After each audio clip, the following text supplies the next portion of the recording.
Bonjour à toi, cher spectateur, et bienvenue dans une vidéo de blues.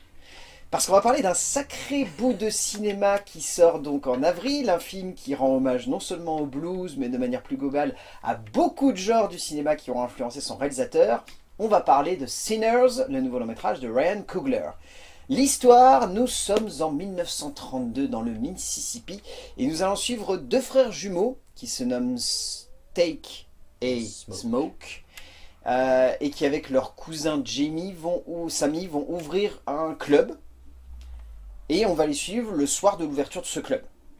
C'est bien résumé. Et j'ai pas forcément envie de vous en révéler plus, parce que déjà là je vous en révèle pas mal, et ça serait dommage d'en dire trop. Et pour en parler avec moi, que je suis heureux de te retrouver, mon cher Kevin. Ça faisait depuis Real Pain, donc ça va faire quasiment 2 mois. Ouais. La vache. Ouais, ça fait 2 mois, oui, c'était Ouais. en février. Le temps passe vite, le temps passe vite. Comment vas-tu? Ça va, et toi? Écoute, j'avais très très hâte de voir ce projet de cinéma. Moi aussi. Parce que ça fait plus d'1 an que Ryan Coogler en parle. Il avait été très légèrement repoussé parce qu'à la base il devait y avoir une sortie en mars du film, et finalement avec le trop plein de sorties du mois de mars il avait été décalé en avril, ce qui est plutôt une bonne idée selon moi vu comment le mois de mars était surchargé en long métrage.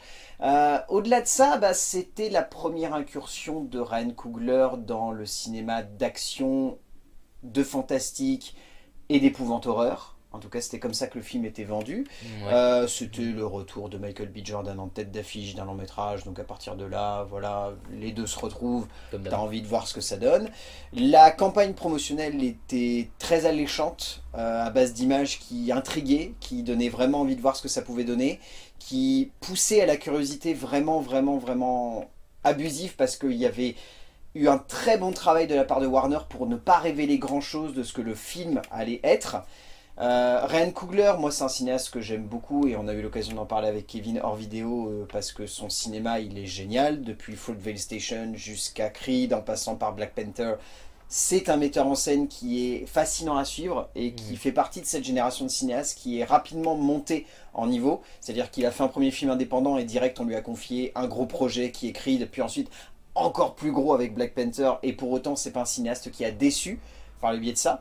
Et ce choix de sortir des univers un peu préconçus qu'avait pu être l'univers de Rocky et l'univers de chez Marvel pour se diriger vers quelque chose de 100% original comme l'avait été Fruitvale Station, même si Fruitvale Station s'était adapté d'un fait divers qui avait défrayé la chronique aux États-Unis lorsque ça avait eu lieu, ça a intrigué. On avait envie de voir ce que Coogler allait pouvoir concevoir seul aux commandes d'un projet comme celui-ci. C'est là que je me tourne vers toi, mon cher Kevin, et que je te demande ce que tu as pensé de Sinners. C'était top. J'ai passé un super moment devant, comme toi, je pense. Alors moi j'ai pas du tout suivi la campagne promotionnelle du film comme toi. Moi je l'ai découvert assez sur le tard, le film, au cinéma du coup. Pas ce matin, mais voilà quoi. Je l'ai découvert en travaillant dans mon ciné. Et j'ai vu et lu très peu de choses dessus. Donc en fait c'était une énorme surprise. Je savais pas du tout où on allait aller. J'avais juste des petites pistes, mais je pensais voir quelque chose de plus, comment dire, plus sobre ou plus conventionnel, moins dans ce que j'ai vu. Et pourtant je suis pas du tout déçu. Et c'était vraiment un très bon film. J'ai passé un très bon moment, très bien rythmé. Le temps passe vite pour un film qui dure 2h20. Le temps, on se lasse pas devant vraiment. Et il aborde plein de choses, vraiment beaucoup de thèmes différents. Et je trouve qu'il avait une esthétique vraiment parfaite. Enfin, le film était vraiment bien. Donc je pense que je le reverrai avec plaisir. Je peux pas spoiler. Ah bah non, on le de fera. quoi ça parle, mais On le fera un moment parce que ouais, il y aura beaucoup de choses à dire. Il est génial ce film.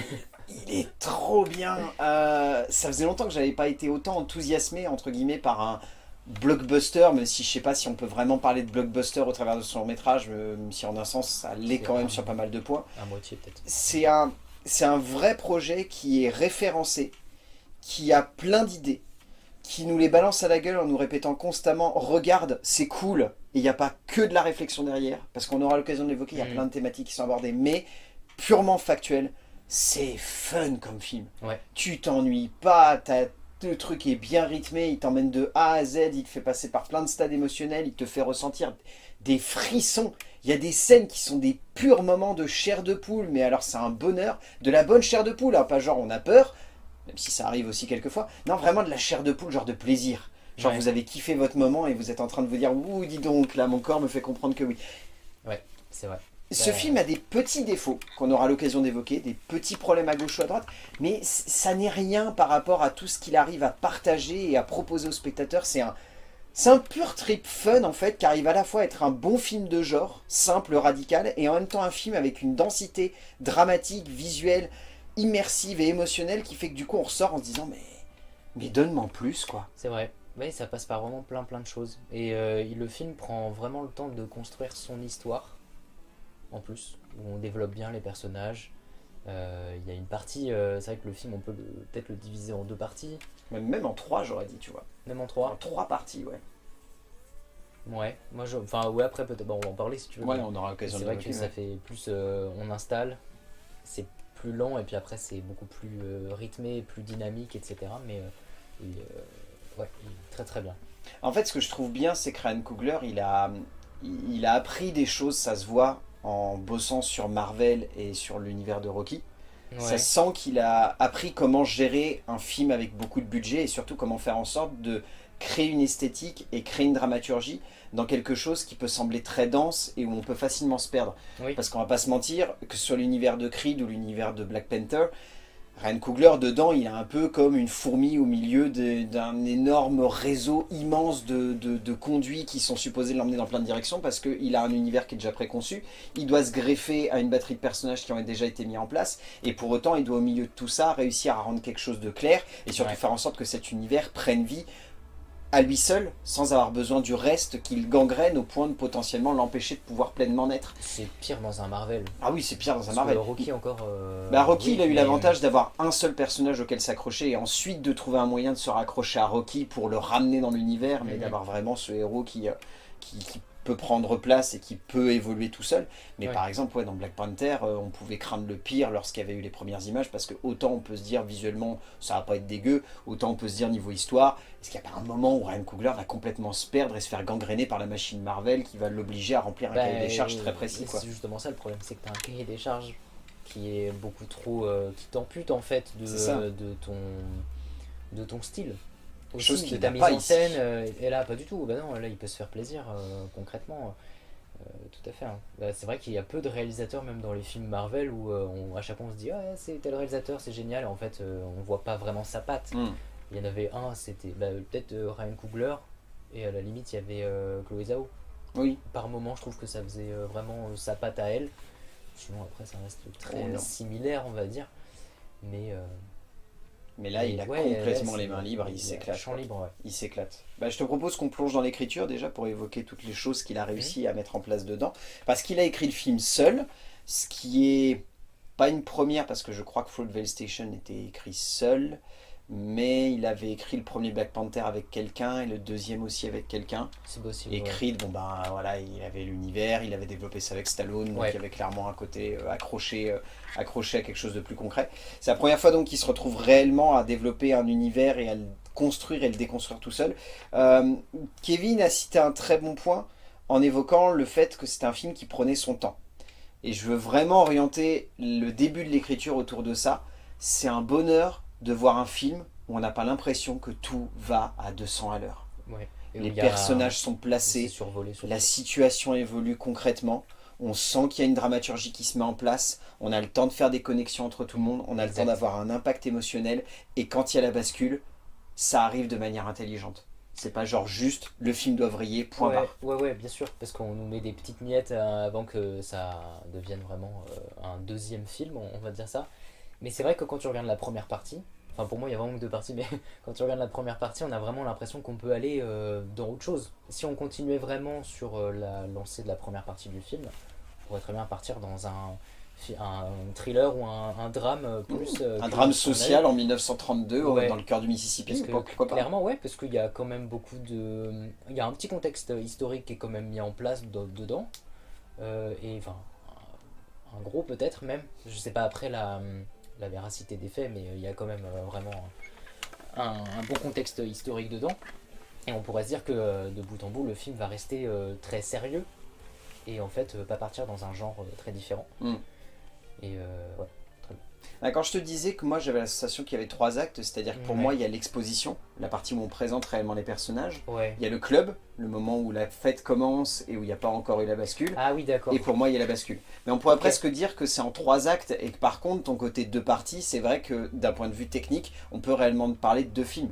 C'est pour ça que tu fais bien de citer cette idée-là, parce qu'on a un premier film qu'on pourrait évoquer comme étant un drame social sur une bande de jeunes qui est au cœur du Mississippi alors qu'on est dans une période compliquée où il y a encore des relents très évidents de racisme, et il y a encore la présence du Ku Klux Klan, même si on n'arrête pas de dire ouais non il est mort le Ku Klux Klan, non on savait très bien qu'il est encore là, et même encore aujourd'hui il est encore là. En plein dedans. Ah bah on est en plein dedans.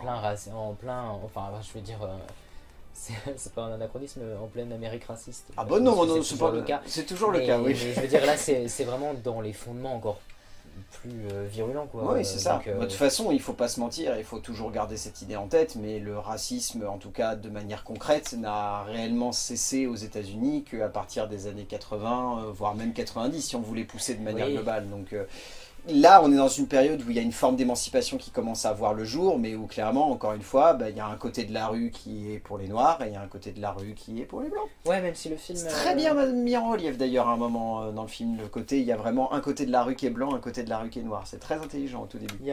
Au tout début? Ouais.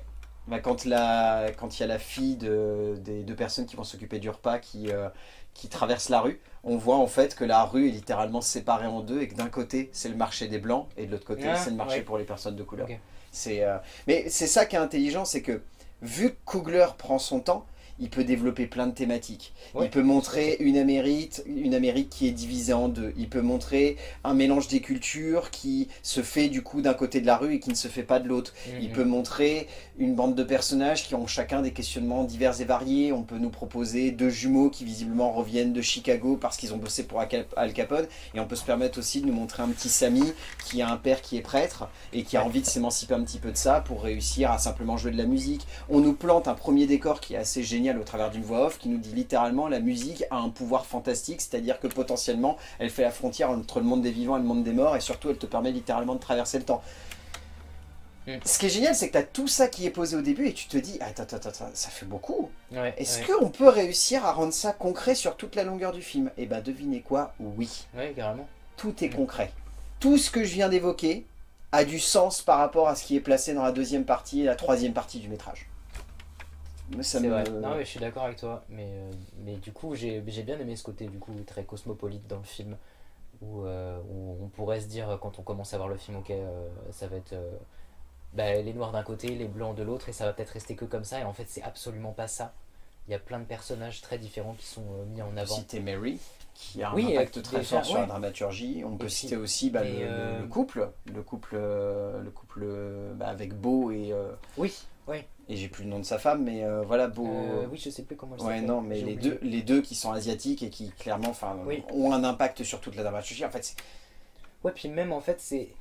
Même quand Mary elle raconte par rapport à sa mère et le personnage principal, il y a vraiment toute une connexion. On se dit ok, et ça a vraiment été beaucoup plus loin, et ça a quand même été assez intelligemment écrit quand même, pour faire des bons personnages. Même si on n'en sait pas énormément, en fait on a quand même toujours un petit background sur tous les personnages qu'on voit, et c'est très bien maîtrisé, et on s'attache à eux, vraiment. Et après je comprends pour le 3 parties en fait en termes de rythme, et effectivement tu peux mettre la transition avec le club, c'est vrai, t'as raison.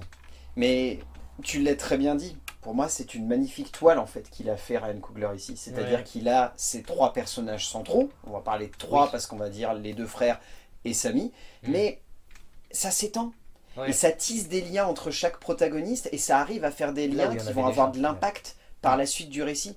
Et je pense à un truc tout bête, mais ce qui unit Annie et Smoke, sans spoiler, c'est très fort parce que ça a vraiment de l'impact au fur et à mesure qu'on progresse dans la dramaturgie, et c'est tellement délicat en plus, cette relation qui est tissée. Enfin, c'est un des éléments où je me suis vraiment dit, ah la vache, là c'est super fort quoi. Parce que c'est juste une relation entre 2 personnages, mais on sait que ça va avoir de l'impact au fur et à mesure de la dramaturgie. Non, c'est chapeau. Je te propose qu'on spoil un petit peu, parce que là on est un peu obligé de se limiter, parce qu'on a pas envie de vous révéler le twist. Donc attention, le petit timecode apparaît juste là, et là on va passer en full révélation, parce que oui, au-delà d'être un drame sur 3 mecs qui essayent de monter un club dans le Mississippi en 1932, c'est un film de vampires. When again I miss to fly. Pourquoi pas. Non, c'est une idée assez géniale, parce que c'est vrai que bon, moi personnellement j'étais déjà au courant parce que j'avais suivi la com du film depuis un bon petit moment, et que Ryan Coogler s'était jamais caché d'avoir envie de faire un film de monstre, et il a cité très rapidement que ça serait un film de vampire, et pour autant ça marche quoi. Au bout d'un moment, tu finis complètement par oublier qu'il y a ça, et d'un seul coup tu vois un personnage arriver et il fume, et tu fais qu'est-ce que c'est que ce bordel, pourquoi pas. Ouais, c'était un peu étrange. Mais c'est presque drôle en fait. Tu te rappelles de la transition en plus? Oui. Je trouve que le plan qui passe de la scène d'avant à lui quand il arrive dans le cadre, trop belle la transition, génial, pour non, vraiment génial. présenter le personnage. Et puis c'est presque Superbe. drôle, c'est presque drôle, c'est presque du slapstick ce moment-là, parce que c'est genre il saute et on sait pas d'où il débarque, et Oui. il brûle, et tu Ouais. fais non mais what? Et d'instinct tu penses pas en fait, même moi tu vois j'étais en mode, je sais que c'est un film de vampire, à ce moment-là j'étais en train de me dire pourquoi il fume? Et toi tu savais, moi je savais pas, du coup. Ouais, mais Je me suis dit, oui, il est juste ultra blessé le gars, en Ouais, fait, c'est ça. c'est tout. Et en fait, Et c'est qu'après, quand tu prends du recul, que tu fais, quelque chose. c'est intelligent. Mais dis par donc. contre, magnifique la scène pour les introduire, enfin pour l'introduire lui surtout, c'était clairement une scène d'un film d'horreur. Il y avait tout le silence où la fille elle rentre dans le couloir pour Ouais, essayer juste de après qu'il y chercher ait les son Indiens mari. qui sont Ouais, venus chercher, ouais. cette scène là, et je me suis dit ok, là on est vraiment dans une scène qui marcherait dans un film d'horreur, et clairement toute la scène fait vraiment film d'horreur, alors que le film n'en est pas un, c'est juste qu'il est très fort pour vraiment mélanger les genres. Ouais, ah non mais ça c'est Et l'esthétique, elle était maîtrisée de A à Z sur les vampires. Mais de manière globale, Très beau. toute la deuxième partie et la troisième partie, elles sont juxtaposées, construites d'un point de vue dramatique. Enfin, c'est pas parfait non plus, parce que je veux pas non plus dire qu'on est devant un chef-d'œuvre, mais il y a des moments où j'étais vraiment en train de me dire, mais c'est millimétré, les relations de perso sont parfaitement amenées, l'introduction des personnages arrive de manière sublime à jouer entre les genres. Il y a des moments où tu as une introduction de perso, on pourrait presque se dire oh c'est hyper tragique, et puis juste après ça vire au comique, Ouais. voire au burlesque. Ouais. Il y a des punchlines, des moments qui m'ont fait mourir de rire. Enfin, la scène juste après qu'en gros il y a eu entre guillemets tout le monde découvre qu'il y a des vampires, Ouais. et là il ferme la porte et t'en as un qui se retourne Ouais, ouais. et qui fait vous sentez une odeur comme moi? Oh, parce que je crois que je me suis chié dessus.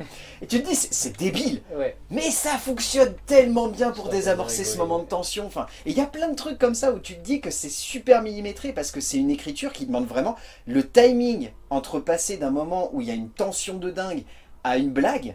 Mais ça demande un travail pour un scénariste, mais de l'ordre de vraiment, faut réessayer 3-4 fois pour vérifier que ça fonctionne bien. Ouais, Parce que ouais. ce genre de punchline, ça peut vite tomber pour un truc un peu lourd, limite fait par un beauf. Mais là, mais c'est tellement bien fait. Et c'est qu'un exemple parmi tant d'autres, tu te dis, mais c'est vraiment bien construit, quoi. Ouais, je suis Il y a d'accord. des dialogues, il y a des instants de tension, il y a des jeux sur les rapports de personnages dans cette dernière partie qui sont... Tout fonctionne super bien pour moi. La deuxième et la troisième partie sont mes parties préférées. Et pour autant, j'adore la première partie où il y a l'introduction des Ben, personnages. elle est essentielle. Mm. Elle est essentielle, mais du coup, elle est vraiment très bien la première partie. T'es obligé de la voir pour construire tes personnages, sinon C'est ça ça. sert à rien. Par contre, à partir du moment où si on prend, enfin si on considère qu'il y a 3 parties, dès que tu rentres dans le club, tu rentres dans un huis clos où la pression elle monte Mm. en vrai. Et toi, tu sais un peu ce qui va se passer quand même, parce que tu comprends, il y a des éléments qu'on te met en avant. On te donne des clés. Voilà, c'est ça. Et ce qui est bien, c'est que tu sais ce qui se passe, mais on va pas forcément te le montrer à l'écran. Si on est dans la partie spoiler, dès qu'il y a un personnage qui va devenir un vampire, tu vas pas forcément le voir se faire mordre, mais tu sais très bien que par son comportement, bah, c'est plus le même. C'est ça. Et du coup, personne le sait. Du coup, quand il rentre dans le club à nouveau, et toi, tu sais très bien que ça va partir en cacahuète, là, en carnage. Et il y a une montée en pression, et ça fonctionne super bien. Et mélangé avec des scènes de musique, parce que le film est aussi un film pour la musique, Mm. très important, parce que du coup la scène d'ouverture où on te parle de la musique, où Qui tu fait le peux, pont entre les vivants et les morts, C'est ça. c'est clairement que le film est orienté sur le côté musical du début à la fin. Mm. Et c'est hyper important, et il y a des très belles scènes dans le club de musique. Mais de toute façon, de C'était manière globale, super. je trouve qu'on n'a pas eu l'occasion de l'évoquer avant parce que j'avais pas trop envie de rentrer dans le détail, mais c'est vrai que cette thématique autour justement de l'impact de la musique et de la puissance de la musique, c'est vrai que de manière globale, le mysticisme qui entoure la composition musicale et les pouvoirs que pourra avoir la musique, c'est Ouais, quelque chose qui a rarement été évoqué au c'est vrai. cinéma. Alors Oui. que pourtant, de manière générale, je vous invite à me le dire si ça vous est arrivé, mais on a tous eu un moment, et je pense que tu vas pas me contredire là-dessus, où on a senti que la musique nous connectait à quelque chose de très différent. C'est-à-dire pas uniquement un plaisir de je profite d'un instant où un artiste a eu un moment de génie, a réussi à faire un truc de fou. Mm. Je me dis plus que ça a eu un impact là, Ah oui, oui, bien profond. sûr, bien sûr. Et c'est ça en fait que concrétise Ryan Coogler dans son écriture. C'est ce lien qu'on n'arrive jamais nous à faire de manière concrète entre la musique et le relationnel qu'on a avec la musique. Et pourtant, je pense que vous pourrez tous me dire, mais il y a eu un moment où une musique, ça a eu une symbolique particulière parce que soit elle nous reconnectait à un souvenir, Ah mais toujours. soit on se Toujours. disait qu'on est en train d'écouter quelque chose qui peut-être aura un impact d'ici quelques années. J'ai toujours en tête ces moments où je me dis, merde, est-ce que mon père, quand il a écouté Led Zeppelin, il s'est rendu compte qu'à ce moment-là, ça aurait un impact, mais Sur sur toute sa vie. 40, Ouais, 50, ouais. 100, 150 ans de Ouais. vie de l'humanité. Et je pense que c'est de ça, en fait, qu'a envie de parler Ryan Coogler en évoquant le fait que la musique fait le pont entre les vivants et les morts. C'est parce que de manière concrète, oui, lorsqu'on choisit de jouer de musique, et encore plus le blues ici, Mm. le blues est un pont sur le temps, mais alors sur l'histoire américaine. Oui, et c'est aussi pour montrer à quel point il y a un hommage à la culture musicale et de l'histoire de la musique, peu importe du coup la communauté, parce que du coup c'est vraiment très exploité dans le film, où on fait le lien avec le passé, même le futur, etc. Et pour montrer le lien que la tradition musicale elle a sur les différentes ethnicités, quoi. On l'évoquera dans la mise en scène, mais il y a une partie, il y a une scène, il faut vraiment Excellente, qu'on ouais. évoque. T'essayes de ressortir à peu près ce que tu avais en tête, et puis ensuite on rebondit sur la mise en scène directement. Ok. Ok. Un autre point aussi qu'il faut qu'on aborde, c'est ce qu'on avait un petit peu évoqué en dehors, c'était le potentiel manichéisme des vampires, c'est-à-dire la facilité justement de se dire c'est des vampires, ça va être des méchants blancs. Ryan Coogler a eu la très bonne idée de, bah, pardon je vais le dire comme ça, d'en faire des babos qui veulent répandre l'amour et l'amitié sur le monde et qui veulent qu'on soit tous une grande et unique famille tous ensemble. Mm.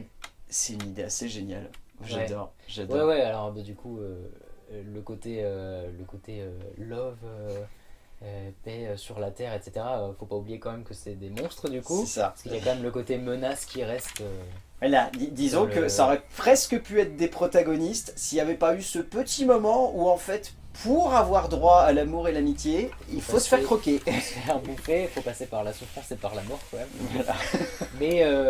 Mais du coup, ouais, les personnages sont assez intéressants quand même. Les vampires sont assez intéressants et même s'ils gardent un côté traditionnel, ils ont un lien avec la musique aussi qu'on voit dans le film et il n'y a pas que oui, des méchants blancs. Oui, c'est ça.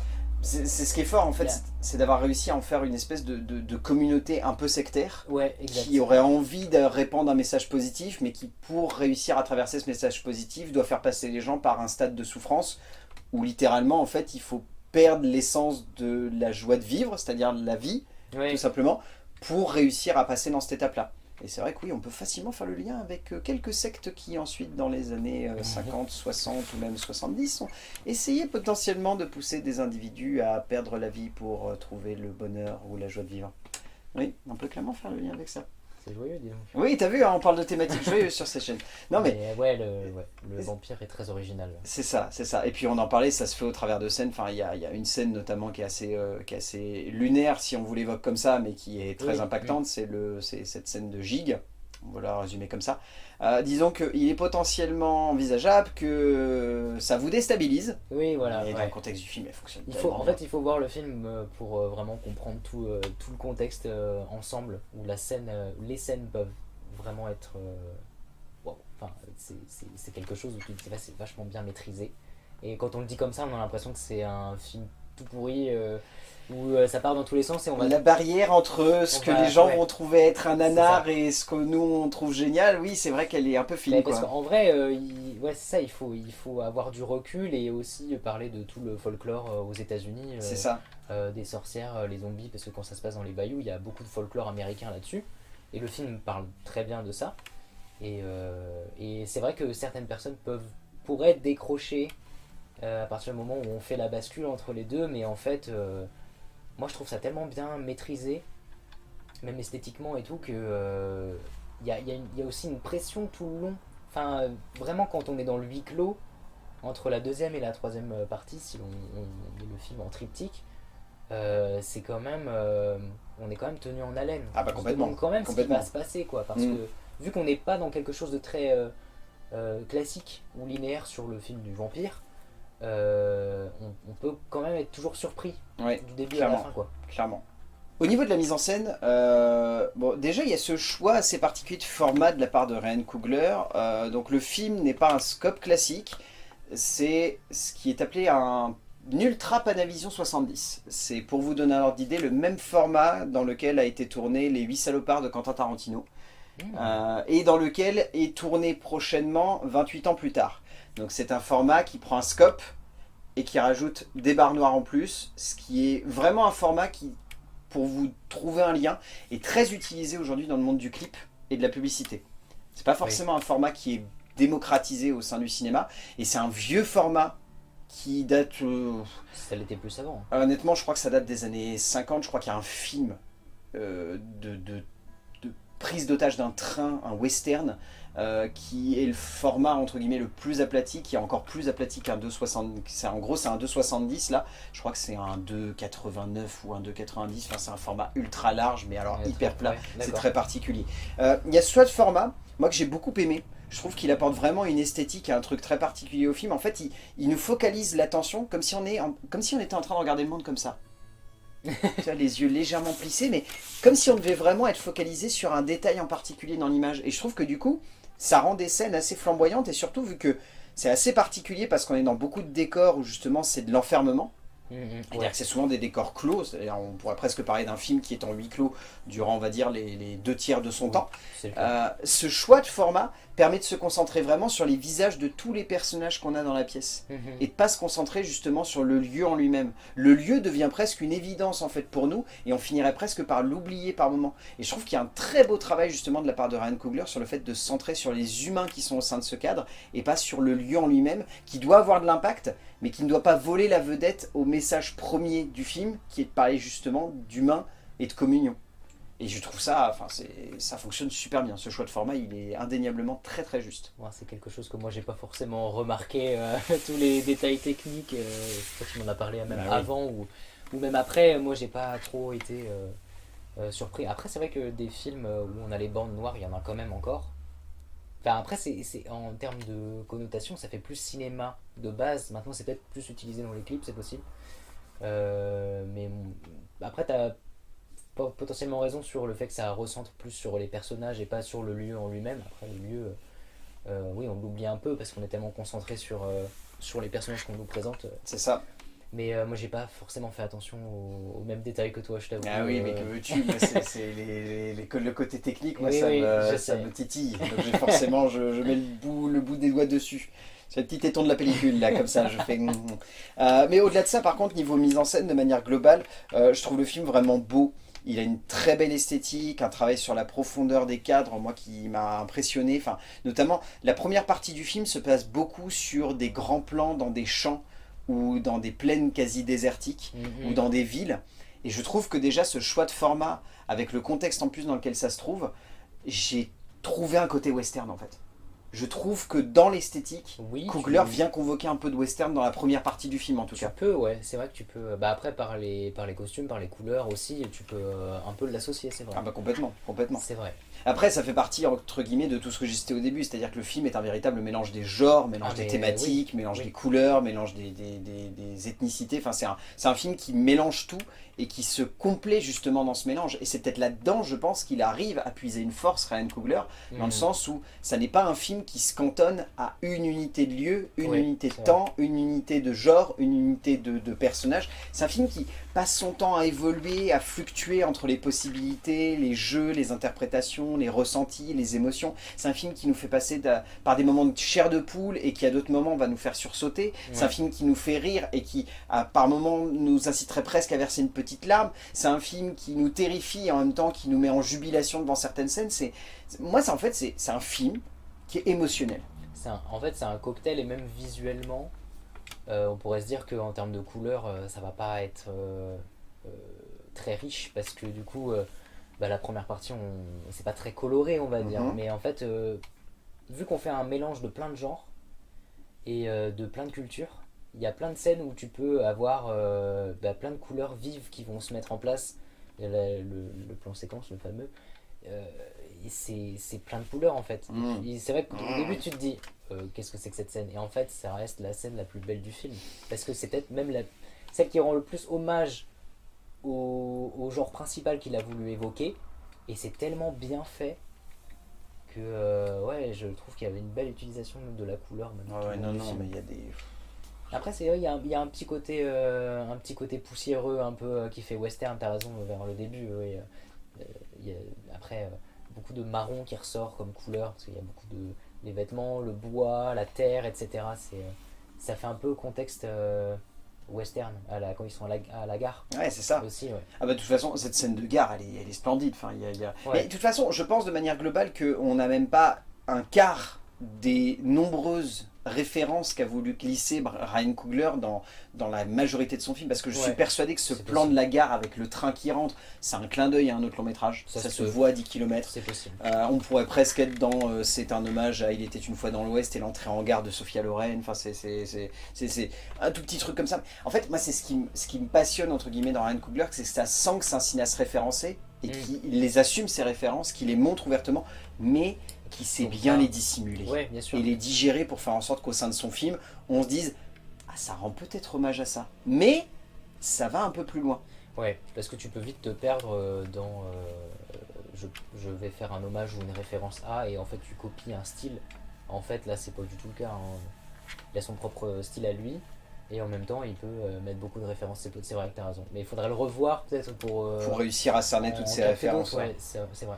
Mais déjà, pour vous donner un ordre d'idée, n'ayez pas peur si vous avez la sensation de voir Une nuit en enfer dans les années 30. Parce que disons que je pense que Ryan Coogler, ça ne m'étonnerait pas que quelque part sur sa table de chevet, il y ait eu le film de Rodriguez et Tarantino qui traînait et qui se soit dit c'est bien ça, mais ça serait bien avec un meilleur contexte et du blues. Oui, faisons ça. Je valide. Moi, j'attends le moment où il y a George Clooney et Tarantino qui vont débarquer la prochaine fois.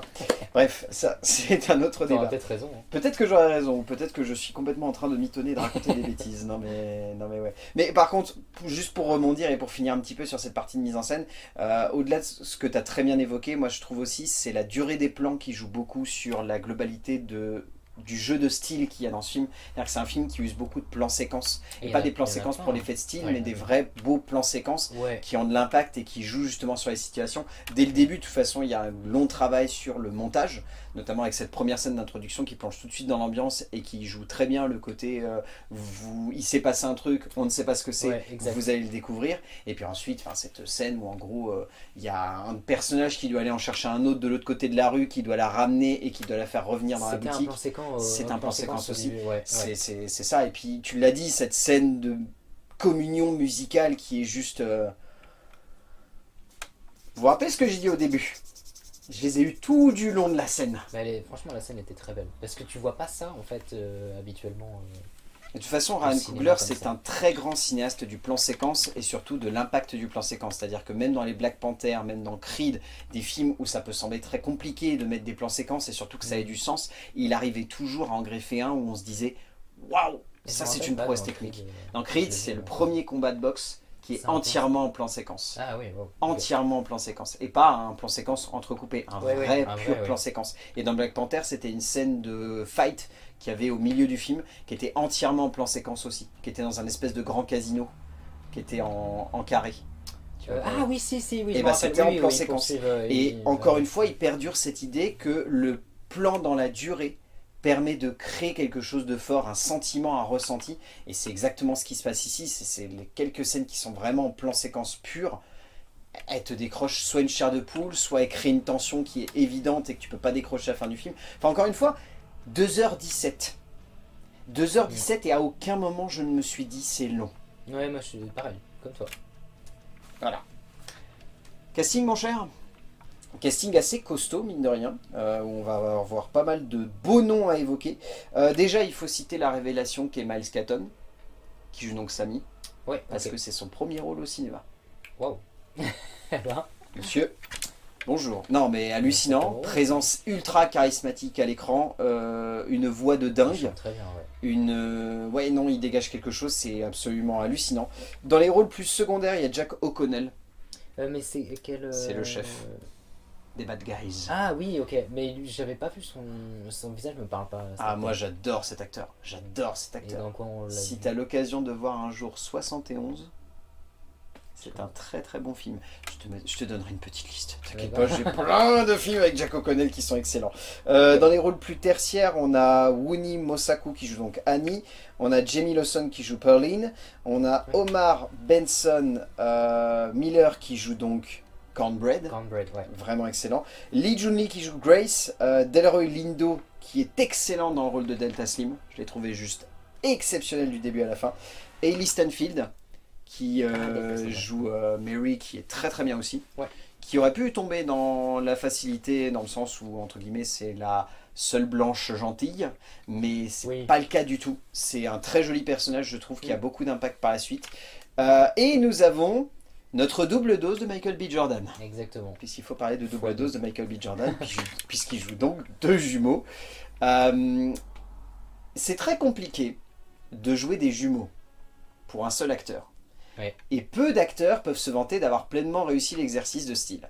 C'est-à-dire que moi, le seul qui me vient en tête dans les exemples récents, Tom Hardy. Tom Hardy dans Legends.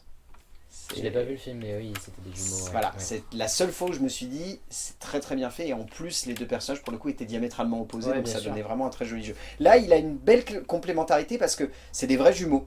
Ça veut dire qu'ils ont quasiment les mêmes traits de caractère et la même personnalité, mais ils ont des tout petits trucs qui switchent l'un à l'autre. Ouais. Et la grande force qu'a Michael B. Jordan, et tu me diras si j'ai tort, mais c'est que malgré le fait que ce soit des jumeaux, on arrive toujours à identifier qui est Smoke, qui est Steak. Ouais, mais au-delà du style vestimentaire, il y a une posture même qui est pas la même. Il y en a un qui est un peu plus fermé, l'autre qui est un peu plus détendu. Et puis il y en a un qui va plus sourire aussi. Il y a un que- beau gosse que charmeur l'autre. et un autre qui est un peu plus torturé.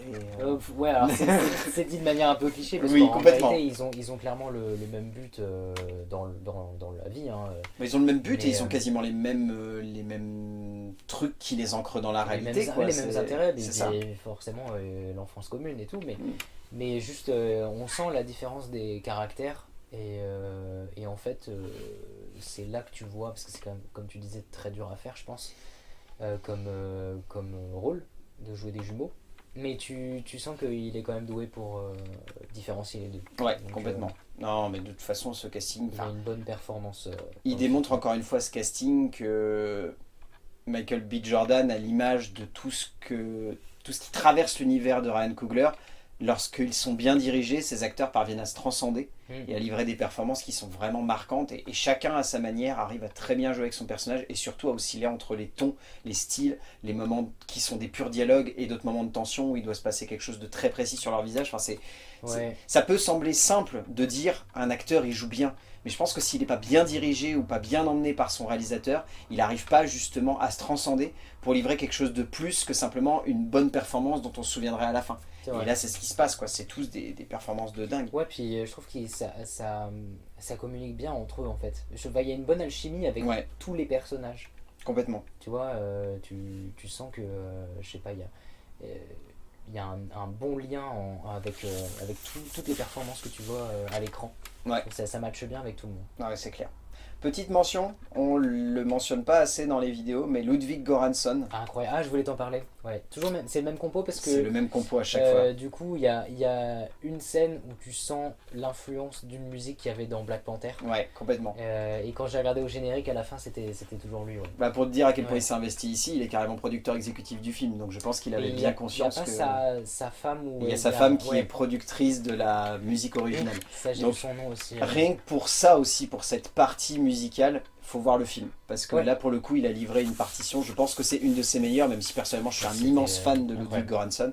Mais là, c'est un compositeur qui démontre une énième fois qu'il est brillant, que c'est un génie et qui ne cesse de surprendre au fur et à mesure des films qu'il touche et qu'il arrive à transcender au travers de ses compos musicales. Donc, Bah, surtout que là, en plus, il doit toucher à des styles différents, vu que le film part un peu dans plein de genres et qu'il il est très important Et par pour rapport à la autant- musique. Il y a plein de rythmes différents. Tu sais, à un moment, tu as des petits effets un peu rock de Ouais. guitare, et puis des fois, ça va être plus de la guitare acoustique. Il y a plein de trucs qui. Ouais, c'est un mélange tout le film, et la musique, elle est très importante Ouais. pour le film. clairement. On arrive à la fin de cette vidéo. Qu'est-ce que tu retiens de Sinners, qui, j'espère, au Canada, ne s'appelle pas Les Pêcheurs? Si ça se trouve, c'est Si peut-être ça ça. se trouve. Bah, une énorme surprise. Alors après cette année, moi j'ai pas vu beaucoup de films pour l'instant. J'ai beaucoup de choses à rattraper. Mais celui-ci m'intriguait beaucoup et je suis pas du tout déçu. Je le reverrai avec plaisir.